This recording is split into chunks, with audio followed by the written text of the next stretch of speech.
So former Starbucks CEO Howard Schultz getting plenty of attention for something he said to our CNN town hall, at our CNN town hall last night with Poppy Harlow.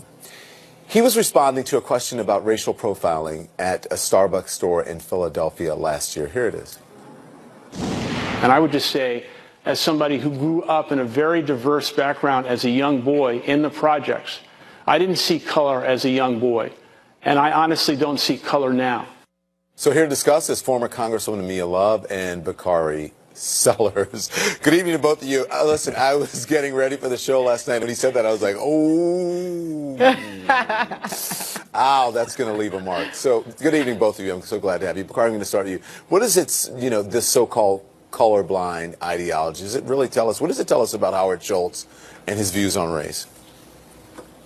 Well, first things first, I think it's BS when anyone says that they're colorblind or that they don't see race. I mean, the fact is, we actually want you to see our blackness. We want you to see our race. We want you to see our color. We want you to see the benefit of the diversity we bring to the table, all of our talents and richness of the culture that we represent. We don't want you to whitewash that or eliminate the fact that we do bring that to the table.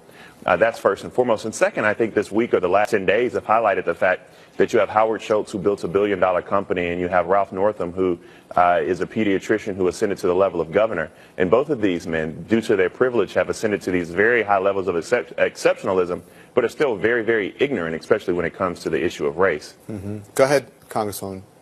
Well, I was just going to say, I'm very comfortable in my skin. I love who I am. I love what I look like. I love my background. It provides a depth and a roundness to my experience and my knowledge. And I have to say that I was incredibly grateful to be a Republican in the Congressional Black Caucus, the only Republican in the Congressional Black Caucus. It added quite a bit to that caucus. So I think I could agree with Bakari there. I think time will tell. I mean, if he's going to be in big trouble if he shows up with like shoe polish on his face and he decides there's some things that might be a problem.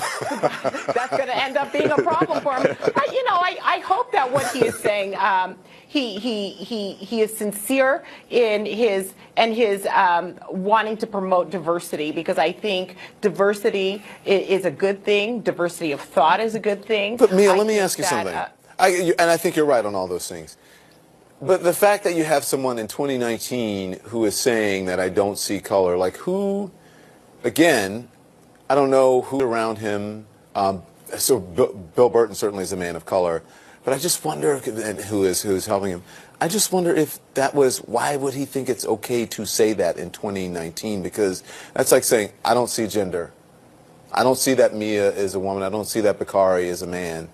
Of course you see those things. A better answer would be, color has never been a defining characteristic for me, either qualifying or non-qualifying in this culture or in society.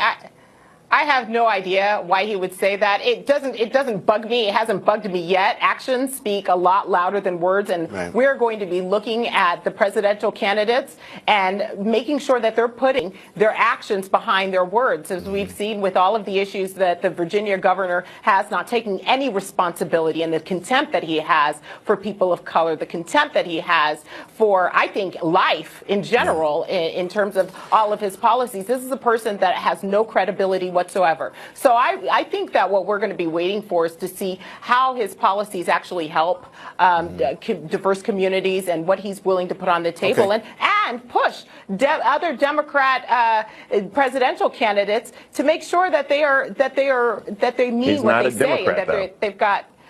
Well, it doesn't matter. I want him to push everybody. This is the reason why they don't like him, is because he's pushing them on policy. Okay, so. Listen, there are a lot of things I want to get to here. Bakari, do you need to respond, or can I move on?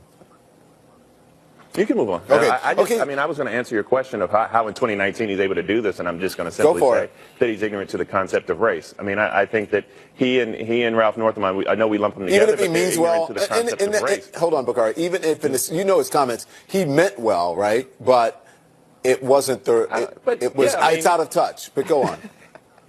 But why is it incumbent upon the black people to come on TV and educate you, although you mean well and you have a good heart? But you're like 60 years old, and now you're just now learning that is not a cool thing to say. Okay, listen. Howard Schultz, if you're in front of the TV right now, please take out of your vernacular the simple fact that you do not see race. Why? Because it erases my blackness. I hope that you take a moment while you're serving me a latte to understand that I am a black person who happens to be from the South, and I bring some value to the table because of the color of my skin and my heritage.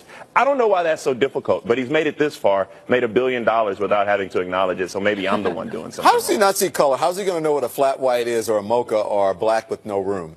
I'm just joking. He doesn't have to see He sees green. He sees green. You can see color. It's okay. It's okay. So, Congresswoman, listen, Schultz's comments are drawing comparisons to Stephen Colbert's parody of a right-wing commentator on the Colbert Report and Michael Scott character from The Office. I want to take a look at this.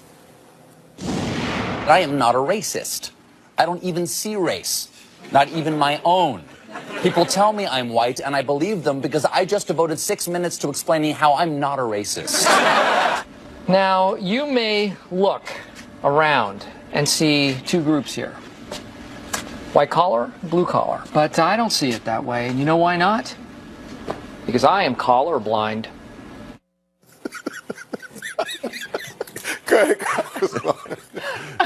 Okay, one of the best shows ever. I mean, my kids are watching The Office. Some of it's inappropriate, but I mean, we sit around and we laugh about it. It's that's funny. Yeah, Bakari, take us home here. I don't know. I think this presidential race and Howard Schultz is becoming a parody of real life. And I'm glad that Congresswoman Love and myself and you get an opportunity to talk to the country and laugh about it. But I'd be damned if it's not exhausting. I mean, here we are again, trying to just educate people and tell them what it means to be black in America. And so I'm going to go home and get some rest and hug my twins. So, and congratulations on your twins. Can we see some pictures? Can we put them on the air one day? Will you allow us to do that? Not yet. No, I meant a picture of them on the air. I would ask your permission before doing sure, it. yeah. So, listen, sure. thank you guys. And you know, Bakari, as you know, you've been on this show for a while. Congresswoman, you're going to figure it out. So on this show, we have the conversations that people talk about, right, but not on the air, not on TV. That gets people into a lot of trouble. But there's a space for it here, and you're going to get a lot of you-know-what for some of the times that you come on to talk about these issues. But I think they're important, especially leading up to this election. So I appreciate your candor, both of you. Thank you so much. Sources tell CNN who the Bezos leaker was. All the details next.